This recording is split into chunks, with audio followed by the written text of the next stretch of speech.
بسم الله. عشر كانوا 10 كوبات مادة فيزيكسكا فصل كسجالات. ما أنت معوان كنا وحوي هاي Introduction to Physics.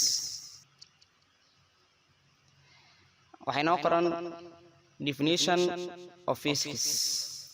إنا قيحنا Physics محل ده. أموامح Physics. Physics is the study of the world around us. Physics-ka wuxuu ka hadlaa in la daraaseeyo waxyaabaha kugu hareeraysan. Sidee loo daraaseyn karaa waxyaabaha kugu hareeraysan? Tusaale sida socodka gaariga physics-ku ka hadli karaa. Sidoo kale waxaa ka mid ah codka aad maqlayso oo kugu hareeraysan ay kala duwan uu ka hadli karaa physics-ka. sidoo kale waxaa kamid ah physics waxyaabaha lagu daraaseyn karo qolka hadda aan ku jiro waxay tahay waa electricity-ga ama socodka danamka korontadana physics-ka uu ka hadli karaa. waxyaabo kale oo fara badan ayuu physics-ku ka hadlaa marka laga hadlayo daraaseynta physics-ka. marka physics is the study waa barashada of the world around us. waxyaabaha dunida ku hareeraysan in la barto ayuu qayb ka qaadanaya physics-ka. Definition-ka labaad. Physics is a branch of science. Physics-ka waa laan ka mid ah cilmiga sayniska. Science markaa maqashane waxaa taqaanaa sayniska inuu yahay 3 qaybood waa physics, chemistry iyo biology. marka waa saddexdaas mid ka mid ah physics-ka.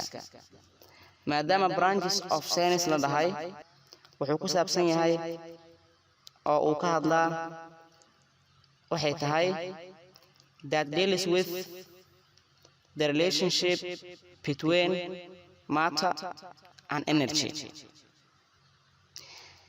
physics-ka wuxuu diiradda saaraa oo uu ka hadlaa waxay tahay xiriirka kala dhaxeeya matter walaxda and energy tamarta.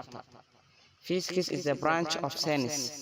waa laan ka mid ah sayniska ama cilmiga that deals with taasoo ka hadasha with the relationship xiriirka kala dhaxeeya between matter walaxda and energy tamarta. labadan shay xiriirka dhaxeeyo in la daraaseeyo ayaa waxaa loo yaqaanaa physics. physics wuxuu leeyahay branches ama laamo. laanta koowaad waxaa loo yaqaanaa elementary physics. sidoo kale waxaa dhihi kartaa fundamental physics ama waxaa dhihi kartaa classical physics. kan labaadna waa modern physics. elementary physics-ka waxaa lagu bartaa mechanics, magnetism, waves, electricity, heat. intaanba waxaa lagu daraaseeyaa elementary physics ama classical physics. mechanics-ka ayaa ka mid ah waxyaabaha lagu daraaseeyo elementary physics-ka. magnetism ayaa ka mid ah oo birlabkii ah. waves ayaa ka mid ah oo hirarkii ah. electricity ayaa ka mid ah oo danamka socodka korontada ah. heat ayaa ka mid ah oo kuleelkii ah.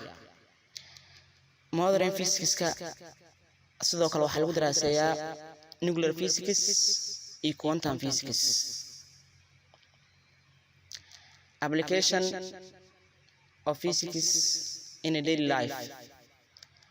waxyaabaha physics-ka uu qabto ee nolol maalmeedkeena ah waa maxay? physics wuxuu ka qayb qaataa nolol maalmeedkeena ama waxyaabaha aan qabano maalin kasta. application of physics in a daily life. shantan qayb waxay ka mid yihiin waxyaabaha physics-ka uu qabto taasoo ku saabsan in all daily life. waxaa ka mid ah industry warshadaha. warshadaha waxay adeegsadaan matooro waaweyn. matooradaas shaqada ay qabanayaan ama sida u shaqeeyaan physics-ka uu ka hadlaa ama physics-ka waa lagu daraaseeyaa. 2 in agriculture beeralayda waxaa ka mid ah waxyaabaha ay adeegsadaan marka beeraleyda ay rabaan inay waraabiyaan beerta oo kale bamka soo jiidaya biyaha oo ka hadli kara physics-ka sidoo kale solar power-iska physics-ka waa lagu daraaseeyaa sidoo kale kan saddexaad waxaa ka mid ah physics-ka oo ka hadlayo transportation socdaalka ama safarka oo kale waxyaabaha loo adeegsado waxaa ka mid ah sida baabuurtii waxaa ka mid ah sidoo kale diyaaradihii waxaa kaloo ka mid ah maraakiibta waxaa kaloo ka mid ah tareenada and so on wixii kaloo badan marka transportation-kana physics-ka aad ayuu u daraaseeyaa sidoo kale waxaa ka mid ah waxyaabaha physics-ka uu daraaseeyo communication waxyaabaha la iskula xiriiro communication-ka waxaa ka mid ah internetka telefoonada TV-yada iyo sidoo kale radio-ga ayaa ka mid ah communication-ka physics-ka aad u daraaseeya kan afraad waxay tahay in medical fields xarumaha caafimaadka sidoo kale physics-ka uu ka hadlaa mise waxyaabo physics ka hadlaya ayaa ku jiro oo ay ka mid yihiin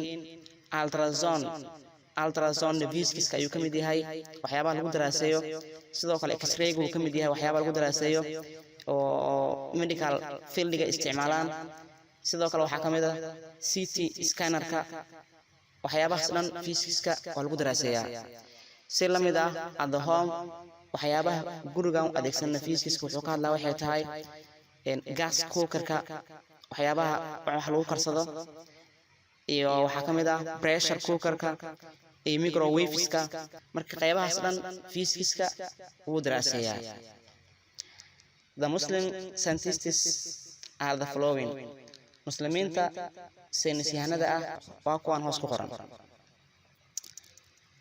lixdan qof waxay ka mid yihiin muslimiinta saynisyahanada ah ee aad u daraaseeya maadooyinka scientific ah cashirkeeni maanta ku saabsanaa introduction physics-ka intaasaan kusoo koobayaa